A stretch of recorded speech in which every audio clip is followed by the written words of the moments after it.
Hola, hola, hola, magnífica mañana. ¿Cómo estuvo tu descanso por acá, Madre María, tu superheroína en inversiones? Y vamos a continuar en esta estupenda lectura de Piense y hágase rico en el capítulo 9. Los golpes de suerte se pueden hacer a la medida. Muchas personas creen que el éxito material es el resultado de golpes de suerte.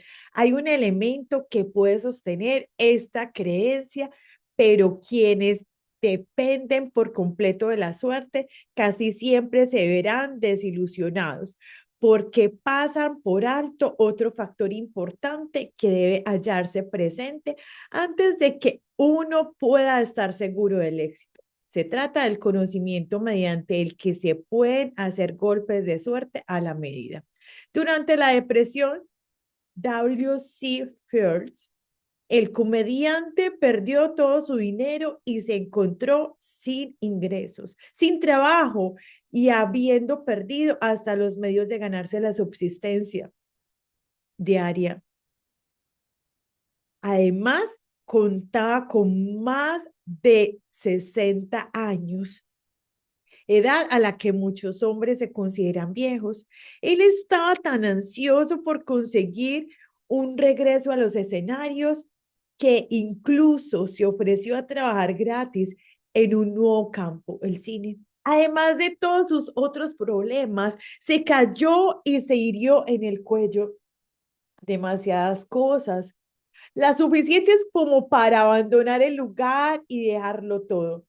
Pero Fields Files persistió, sabía que si continuaba antes o después, la casualidad se le presentaría y lo hizo, pero no por casualidad. Mary Derlier también se encontró en lo más bajo y arruinada, desaparecida todo su dinero sin trabajo cuando tenía unos 60 años. Ella también buscó un golpe de suerte y lo encontró. Su persistencia le produjo un éxito asombroso en el último periodo de su vida, mucho más allá de la edad en que la mayoría de los hombres y las mujeres han abandonado ya su ambición de conseguir algo. Eddie Cantor también perdió su dinero en el crash de la bolsa en 1929, pero aún le quedaba la persistencia y el valor. Dotado de estas dos armas, más dos ojos provenientes, se explotó a sí mismo hasta alcanzar unos ingresos de $10,000 semanales. Desde luego, si uno tiene persistencia, se puede llegar muy lejos. Incluso son muchas de las otras cualidades. El único golpe de suerte en el que se puede confiar es aquel que uno ha sabido librarse por sí mismo. Y eso es algo que se alcanza mediante la aplicación de la persistencia. El punto de partida siempre es la definición del propósito. Examine a las primeras 100 personas que encuentre, pregúnteles qué es lo que más desean en su vida y 98 de ellas le contestarán que no son capaces de decírselo. Si las personas para que le dé una respuesta, algunas de ellas duran seguridad, otras dinero, otras poca felicidad, algunas otras fama y poder, otras reconocimiento social, una vida cómoda, habilidad para, habilidad para bailar, cantar o escribir, pero ninguna de ellas será capaz de definir estos términos o de ofrecer la menor indicación acerca de la existencia de un plan mediante el cual confían y alcanzan sus deseos. Expresados de una forma tan vaga, las riquezas no re responden a los deseos, solo a planes definidos, apoyados por deseos concretos, alcanzados a través de una constante persistencia. ¿Cómo desarrollar la persistencia? Hay 4 pasos sencillos que conducen al hábito de la persistencia. No exige la posesión de una gran cantidad de inteligencia ni una cantidad particular de educación. sino tiempo y esfuerzo mínimo. Los pasos necesarios son: uno, propósito, un propósito definido apoyado por un ardiente deseo de cumplirlo. Dos, un plan definido expresado en una acción continua. Tres, una mente cerrada a toda influencia y desánimos negativos, incluyendo las sugerencias negativas de parientes, amigos y conocidos. Cuatro, una alianza amistosa con una persona o más, capaz de animar a uno a seguir adelante con el plan y con el propósito. Esos cuatro pasos son esenciales para el éxito en todos los ámbitos de la vida.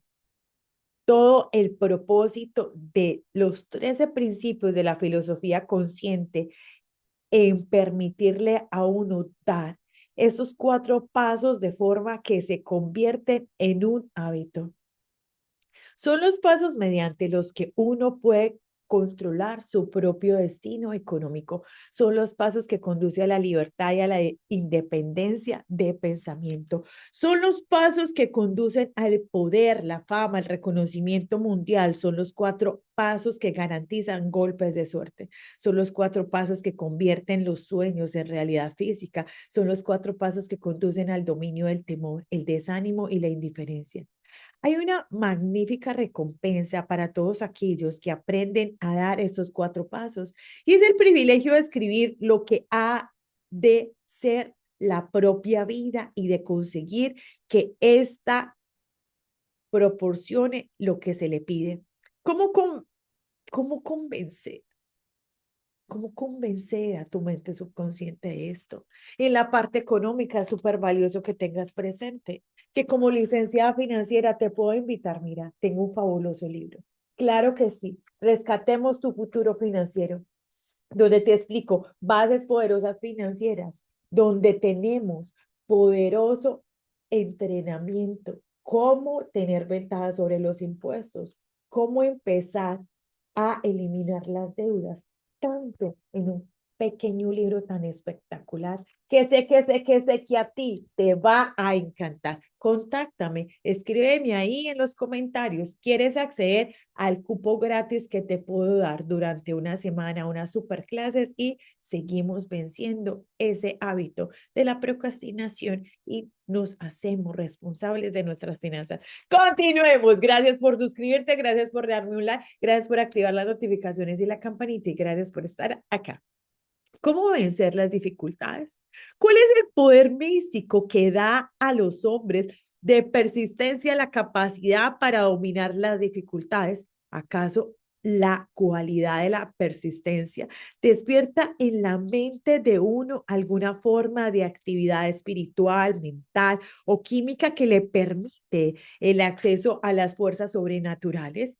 Es que la inteligencia infinita se pone del lado de la persona que prosigue la lucha, aún después de que la batalla se ha perdido, a pesar de que todo el resto del mundo esté del lado opuesto.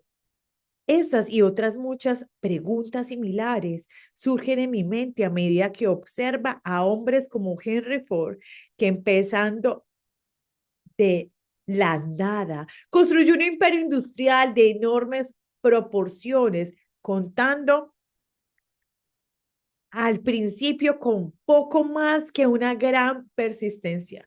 O como Thomas Alva Edison, que con menos de 3 meses de haber asistido a la escuela, se convirtió en el principal inventor mundial y consiguió que la persistencia se transformara en el fonógrafo, la cámara de cine y la bombilla incandescente, por no referirnos a otro medio centenar de inventores muy útiles. Tuve el feliz privilegio de analizar tanto al señor Edison como al señor Ford año tras año durante un largo periodo de tiempo y en consecuencia dispuse de la oportunidad de estudiarlos de cerca, de modo que hablo por conocimiento personal cuando digo que no encontré en ninguno de los dos cualidad alguna, excepto la persistencia, que explicaré, que explicara ni siquiera remotamente la gran fuerza de la que sus estupendos logros procedían.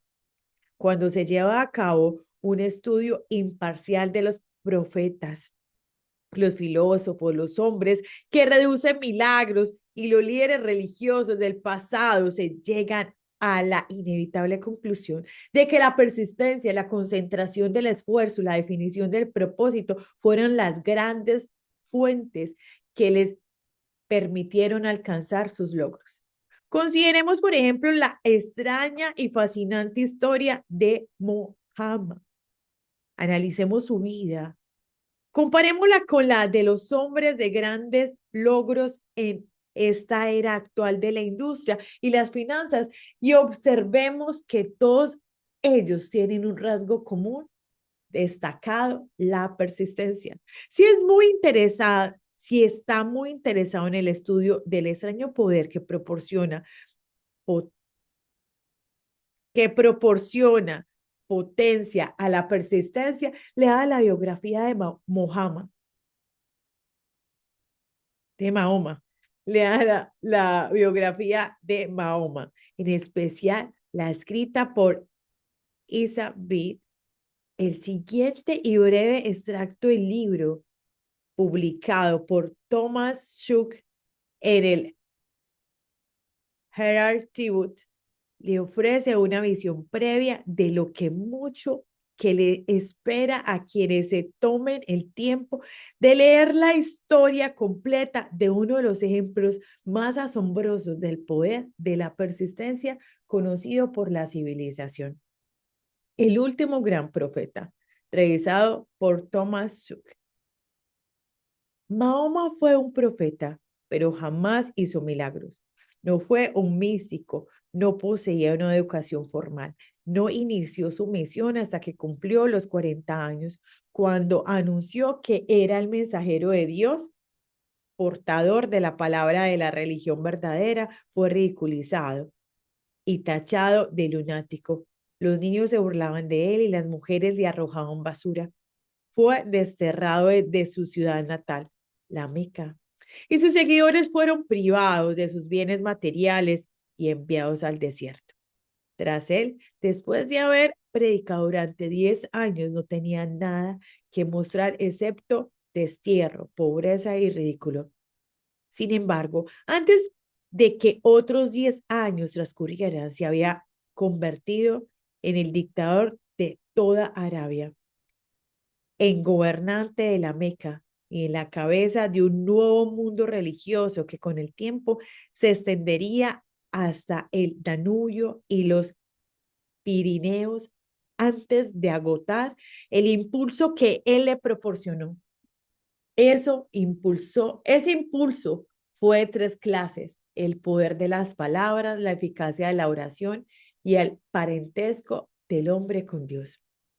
Su carrera nunca tuvo sentido. Mahoma nació de miembros empobrecidos, de una familia dirigente de la Meca.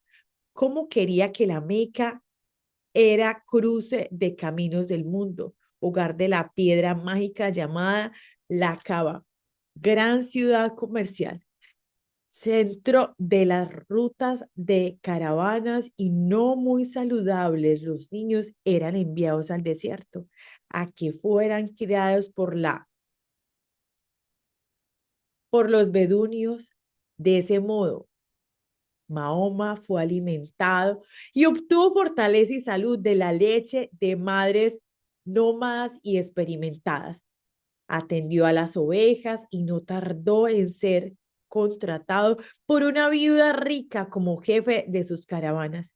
Viajó a todas las partes del mundo oriental, habló con muchos hombres de diversas creencias y observó el decline de la cristiandad en sectas que guerreaban las unas con las otras. Cuando tenía 28 años, Khadija, la viuda, lo miró con buenos ojos y se casó con él. El padre de ella se hubiera opuesto a ese matrimonio, así que ella lo emborrachó y logró que diera la bendición paterna. Durante los 12 años siguientes, Mahoma Vivió como un rico comerciante, respetado y muy astuto. Luego empezó a deambular por el desierto y un buen día regresó con el primer verso del Corán y le dijo a su esposa que el arcángel Gabriel se le había aparecido y le había dicho que él iba a ser el mensajero de Dios. El Corán, la palabra revelada por Dios, fue lo más cercano a un milagro que Mahoma hizo en toda su vida. No había sido poeta, no tenía el don de la palabra. Y sin embargo, los versos del Corán, tal y como él los recibió y los recitó con toda fidelidad, eran mejores que cualesquiera versos que los poetas profesionales de las tribus pudieran producir. Eso fue un verdadero milagro para los árabes. Para ellos, el don de la palabra era el mayor don. El poeta era todopoderoso. Además, el Corán decía que todos los hombres eran iguales ante Dios, que el mundo debía ser un estado democrático. El Islam, esta herejía política más el deseo de Mahoma de destruir los 360 ídolos existentes en la plaza de la Cava fue lo que le ganó el desierto. Los ídolos atraían a las tribus del desierto a la Meca y eso significaba comercio, así que los hombres de negocios de la Meca los capitalizaban, de los que él mismo había formado parte, se echaron sobre Mahoma. Entonces se retiró al desierto y demandó la soberanía sobre el mundo entero. El unge del Islam, el unge del Islam comenzó del desierto, surgió una llamarada que no se extinguiría, un ejército democrático luchando como una unidad y preparado a morir sin pestañear. Mahoma había invitado a judíos y a cristianos a unírseles porque él no estaba creando una nueva religión, estaba llamando a todos aquellos que creían en un solo Dios a unirse en una sola fe. Si los judíos y los cristianos hubieran aceptado su invitación, el Islam hubiera conquistado el mundo entero, pero no fue así. Ni siquiera aceptaron la innovación de Mahoma, de una guerra más humana. Cuando los ejércitos del profeta entraron en Jerusalén, no mataron a una sola persona a causa de su fe. En cambio, cuando los cruzaron, entraron en la ciudad santa. Varios siglos más tarde, no le fue perdonada la vida a ningún musulmán, fuera hombre, mujer o niño. Los cristianos, no obstante, aceptaron una idea musulmana, el lugar de aprendizaje, la universidad. Fabuloso toda esta historia de Mahoma. Estoy como ama la historia de Mahoma. Ayer me veía Moana con los niños, entonces estoy como con eso, pero gracias, gracias, gracias por tu paciencia. Si te has visto Moana, es súper linda. Entonces, Mahoma, eh, que literalmente es lo que la mente crea y el hombre fue persistente. Terminamos entonces con este magnífico capítulo 9. Mañana seguimos entonces con el capítulo 10, el poder del trabajo en equipo. Pero que sea un trabajo literalmente con personas de que tú sientas que lo puedes hacer, porque recuerda ese efecto Pigmalión, de esas personas que literalmente están como lobos con piel de cordero. Bye, bendiciones, millones de gracias. Nos vemos en el próximo vídeo. Gracias por estar acá y por aprender cada vez más. Bye, bendiciones.